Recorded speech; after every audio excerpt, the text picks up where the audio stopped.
Bonjour et bienvenue sur le podcast La vie nous enseigne. Moment d'introspection, de remise en question, de prise de recul. Je nous invite ici à un regard objectif sur nous-mêmes et notre vie. Je nous invite à reprendre la responsabilité de manière objective. Ensemble, prenons conscience que nous sommes responsables de notre vie et que nous avons le pouvoir de l'améliorer et de nous épanouir au-delà de nos espérances. Bonjour et bienvenue dans le 33e épisode de La vie nous enseigne. Aujourd'hui, on poursuit notre exploration des buts d'incarnation et on va entrer dans une sphère un peu plus subtile, plus vibratoire, celle des maîtres nombres. Peut-être que vous avez déjà entendu parler du 11, du 22 ou du 33 comme des buts d'incarnation à part, porteurs d'un appel plus élevé. Et c'est vrai, ces chemins doublent l'intensité des chiffres de base, le 2, le 4 ou le 6. Mais ils ne sont pas supérieurs, ils sont simplement plus exigeants. Leur potentiel est immense. Ils nécessitent de traverser l'ombre avant de rayonner pleinement. Si vous découvrez que votre but d'incarnation est un maître nombre, sachez que vous n'avez pas à être parfait. Vous êtes simplement invité à vous rappeler que votre expérience a un sens plus large, souvent collectif. Alors on va prendre le temps aujourd'hui de les rencontrer, avec douceur, respect et clarté. Commençons d'abord par le but d'incarnation 11. Le 11, c'est un canal intuitif. C'est un amplificateur de lumière. Le 11, c'est le chemin de l'intuition, de l'inspiration, de la sensibilité vibratoire. On pourrait appeler le 11 messager, canal, guide spirituel. Il est là pour éveiller les consciences, pour servir de pont entre le visible et l'invisible. Il est là pour rayonner par sa vibration plus que par ses mots.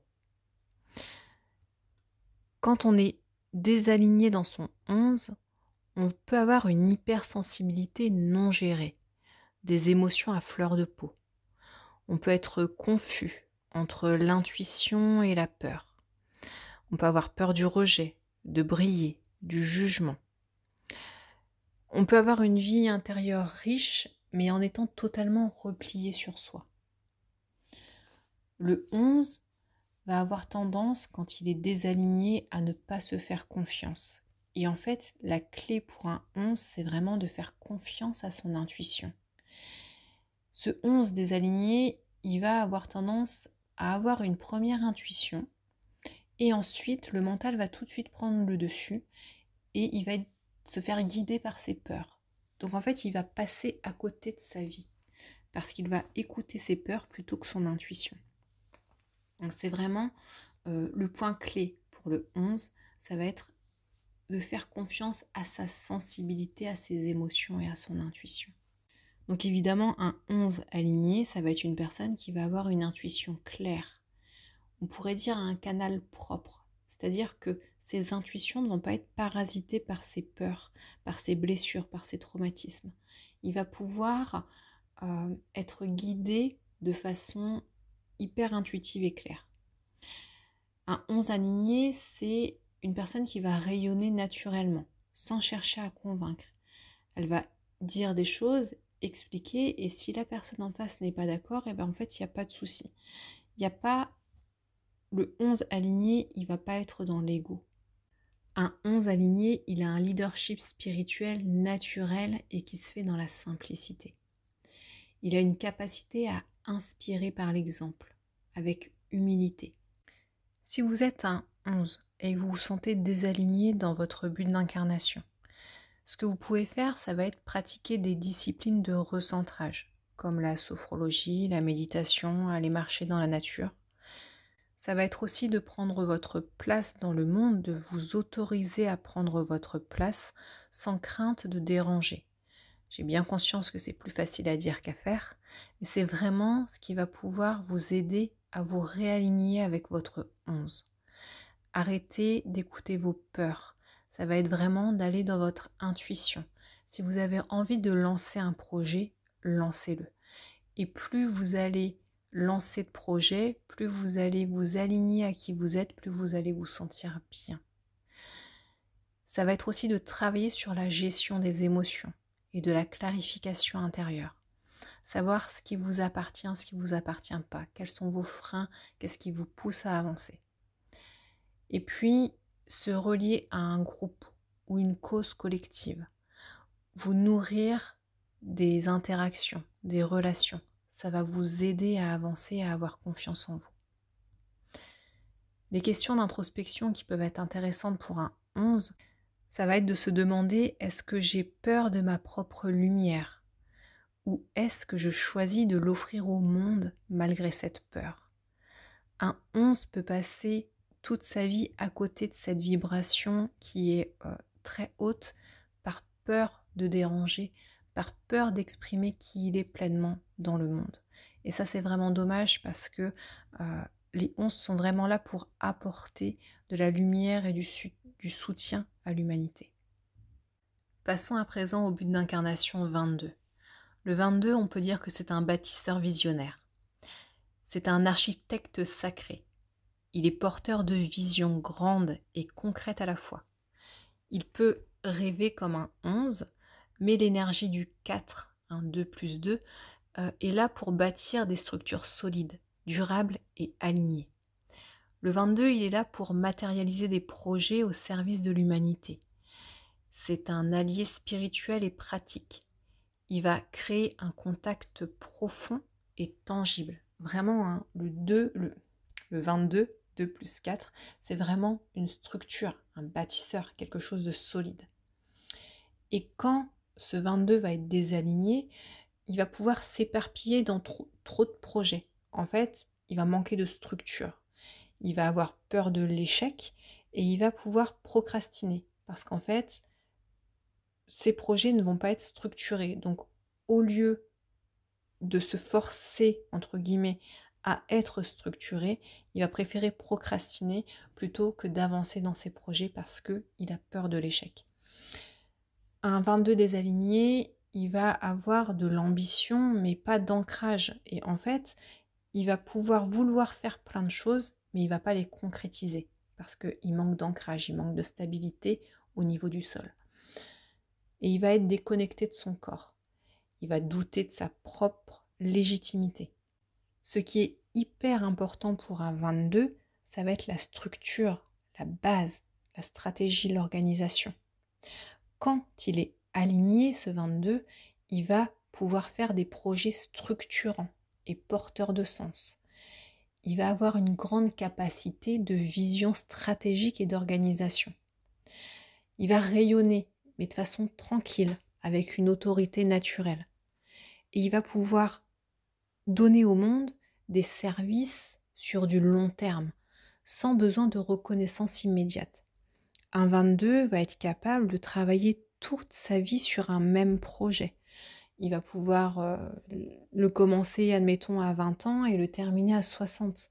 Mais ce projet qui aura duré toute sa vie va vraiment servir l'humanité. Donc, le 22, il n'est pas dans ce besoin de reconnaissance immédiate. Il va travailler pour l'humanité quand il est aligné et donner naissance à ce projet, même plusieurs années après, c'est pas un souci pour lui parce qu'en fait, il sait que tout se construit d'étape en étape et qu'il y a besoin de passer par ces étapes pour aboutir au projet final. Et il va pas se décourager, il va avancer de façon structurée. Si vous êtes un 22 et que vous vous sentez désaligné, ce que vous pouvez faire pour vous réaligner à votre but d'incarnation, ça va être de vous reconnecter à votre corps, à votre rythme, à votre patience.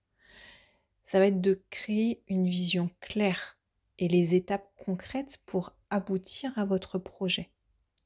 Ça va être oser penser en grand, tout en avançant un petit pas. Ça va être vraiment de découper vos projets de façon, dans 10 ans, je veux en être là, donc dans 5 ans, où est-ce que je dois en être, et dans 1 an, dans 2 ans, dans 3 ans, et de découper tout ça mois par mois, et peut-être même semaine par semaine. Vous avez besoin de cette vision sur du long terme, et qu'elle soit structurée.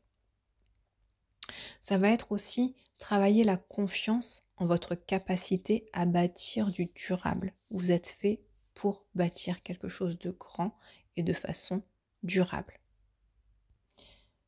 La question d'introspection qui peut être intéressante à se poser pour un 22, c'est est-ce que je crois que je peux concrétiser ma vision? Ou est-ce que je me sabote pour ne pas être trop grand, trop grande? Passons à présent au but d'incarnation 33. On pourrait l'appeler l'enseignant du cœur.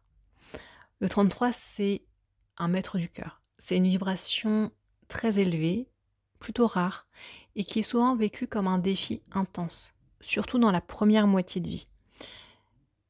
Le 33, c'est un but d'incarnation de la guérison par l'amour, l'éducation, la compassion et l'exemplarité. Ce 33, il est appelé à guérir les blessures collectives par l'amour inconditionnel. Il est appelé à transmettre par l'exemple de vie. Et il est appelé à élever les autres sans les sauver.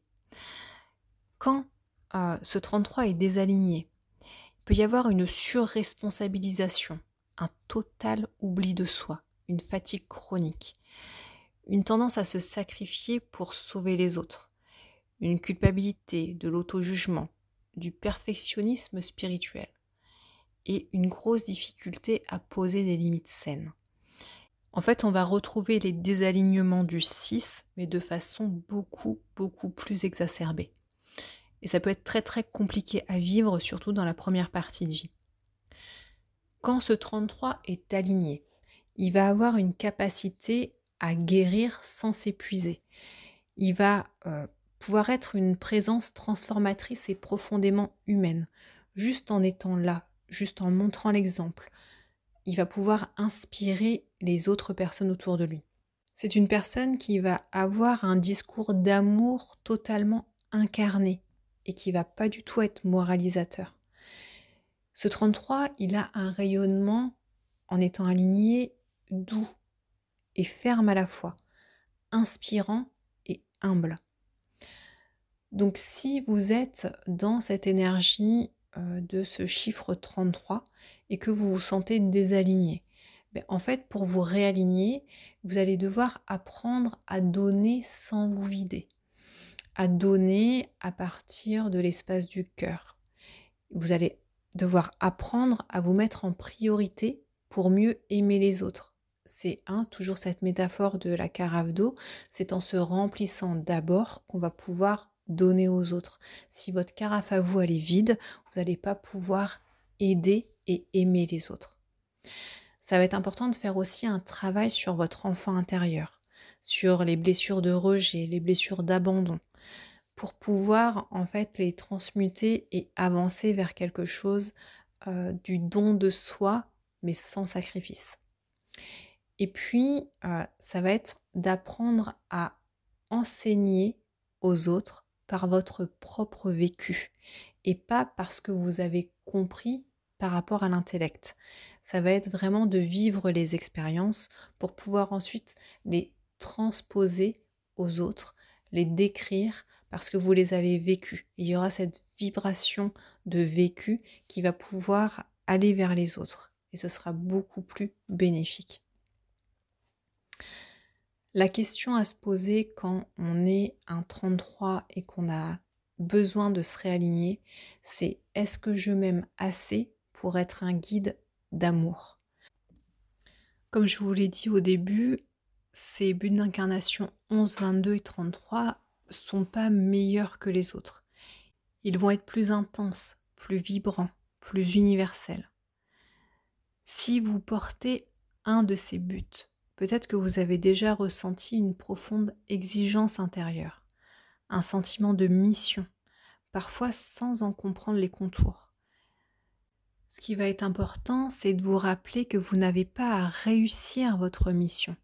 En fait, vous êtes déjà en train de l'incarner à chaque fois que vous vous choisissez pleinement. Quand vous ne voulez pas plaire aux autres, mais quand vous écoutez en fait votre guidance intérieure, votre intuition, ce qui vous pousse à donner au monde. La spiritualité, c'est pas une injonction à la perfection, c'est une invitation à la présence, à l'humilité et à l'amour lucide. Je pense que c'est ça qui a à retenir sur ces buts d'incarnation. Ça va vous donner une direction de vie. Ça nous donne une compréhension de ce pourquoi on est sur Terre, de ce qu'on est venu faire. Et en fonction de chaque nombre, regardez si on est dans l'alignement de ce nombre ou si on est complètement désaligné. Et puis peut-être que ça vaut le coup d'aller voir si en étant aligné, on se sent mieux. Ça peut être intéressant de s'observer dans le quotidien et de voir comment on se désaligne. Parce que finalement, les désalignements, ça va être quand l'appel du cœur va devenir une quête d'approbation. Quand en fait, je fais les choses pour vouloir être aimé ou pour vouloir être admiré. Quand l'intuition qu'on a va se confondre avec une illusion ou quand le service devient du contrôle. À ce moment-là, on se désaligne et notre chemin s'obscurcit et notre but d'incarnation n'est plus incarné.